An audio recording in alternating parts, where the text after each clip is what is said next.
It's what? I said Malcolm alleged that some of Elijah's women were underage secretaries, and can you expound on that? Yeah, well, I guess they were because they were there. I seen them. I seen them myself. It's all true. It's all true. Good evening, messenger.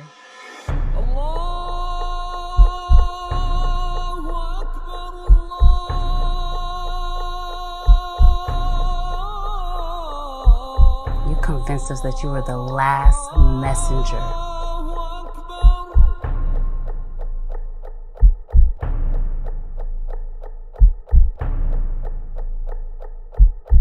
How many other bastard children do you have? Hey, Mr. Muhammad. So we're picking up on Captain Sam. Go. Captain Sam, Temple number 29, Miami, Florida. He covered that whole Florida area. They had other captains, but he was the captain in charge of all the captains in Florida, to my understanding, from Yusuf Shaw and Supreme Captain Raymond Sharif. And from talking to his son, you and I talked to his son, what was your take on him as a father and as a father of Elijah Muhammad? With you, Fred from Barber Shake Conversation, what was your take on what kind of guy Captain Sam was talking with his youngest son? Below average father and love, money, hoes, and fame. I mean, to say it in a nutshell. So do you think his loyalty was more to the Honorable Elijah Muhammad than his own family? I think his loyalty was to being a benefactor of the Nation of Islam. Mm-hmm. So to Well, answer your question, technically, yes, he was more loyal to Elijah Muhammad than his own family. Yes. I think, Fred, that you're right, knowing Captain Sam. But I personally never had no problems with him. Me or none of my people in the streets of Philadelphia, Celine and Almeen and so-and-so Rock Mine, Brother Big Rock Mine, we never had no problem because he knew the history of Temple number 12 and he knew Jeremiah Soldier, and we wasn't nobody to play with. Even though I wasn't in the mix of all that madness, but they knew that I had my own team. And they knew that, let's get it straight, I wasn't no angel player. But if you played with me, you would have a problem because I could go to them brothers. Right. I would never put myself in a position to put my family in harm's way. Today, don't nobody can say that my family is this, my family is that, because nobody knows my family. Because I kept that out of the spotlight. Even when I was in the spotlight with Don, Butch, Ali, Smoking Joe Frazier, Tommy Hearns and all of them, Michael Spinks, nobody can ever say that the captain's son was here, the captain's daughter is walking with him. The press would always ask me, where's your family at? I said, they're around. Where they at? I said, they're around. Cause me a problem and you'll see my nephews and grandsons come out the woodwork.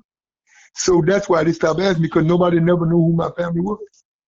They knew who I was married to. They knew I was married to a girl that came out the streets.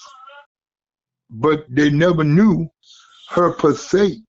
See, those guys' problem, including the minister, certain things you do, Fred, today, you're not going to put your children in the mix. Plus, they're too young, and they are not ready for the things to be in this world today. Am I right or wrong? Sure. Yes.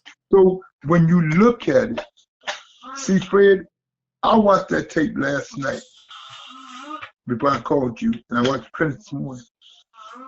His son was very relieved to get it off his chest, Fred. Yeah. But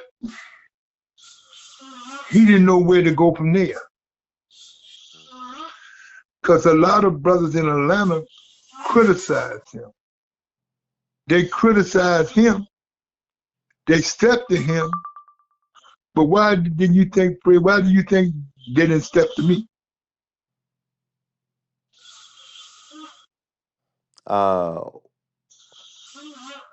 One, because you would be more seasoned, meaning that you're tied into multiple ends of that story. Um, um, and I think that that's the biggest, the biggest way. And then two, he's young enough where they can manipulate him per se. You know, And bully him. and what?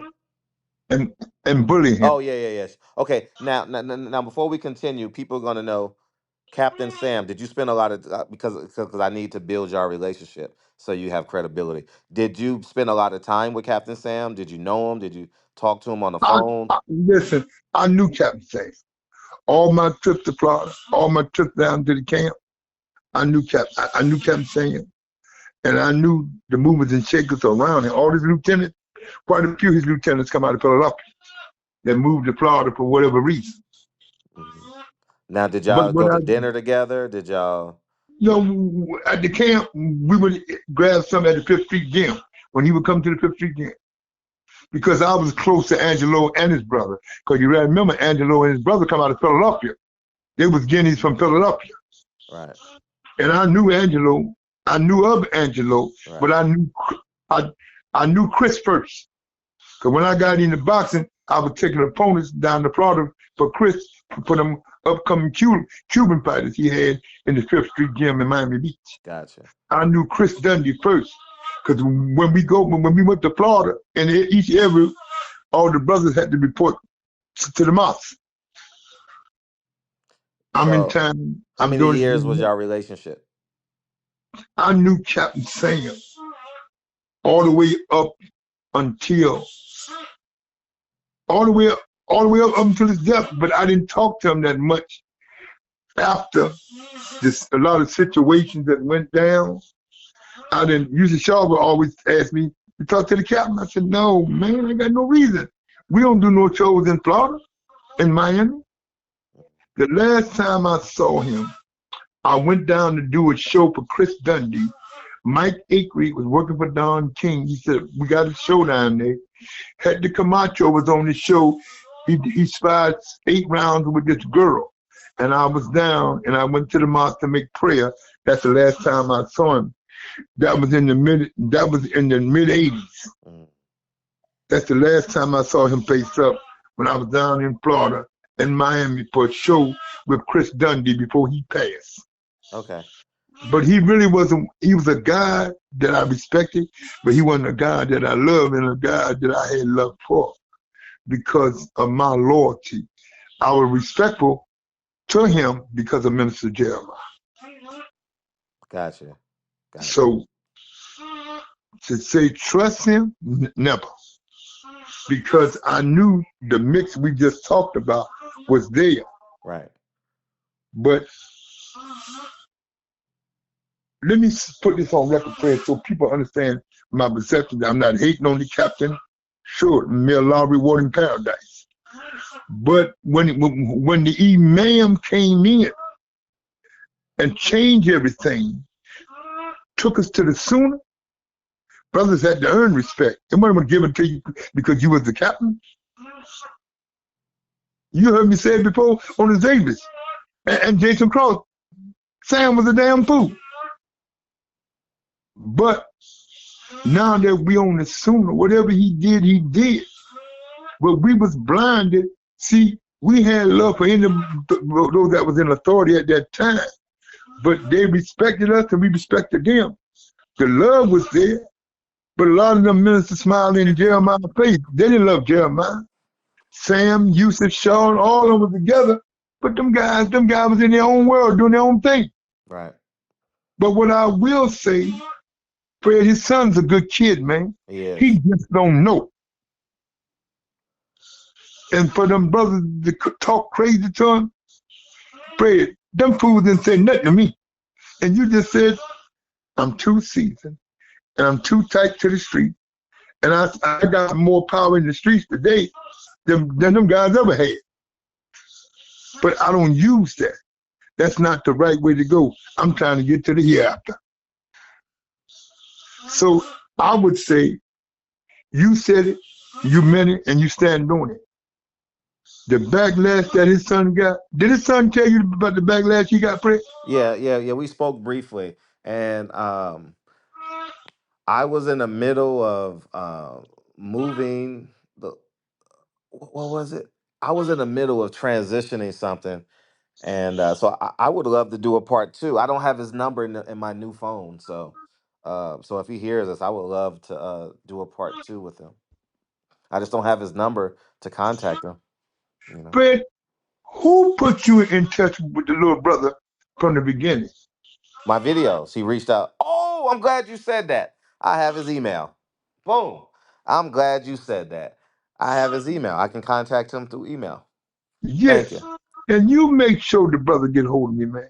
Because Mhm. because I got some brothers down in Atlanta, and I got a brother-in-law down there, because my brother-in-law down there, because he was, my sister that passed, we had her memorial yesterday, and my brother-in-law, my big sister, all of them was there.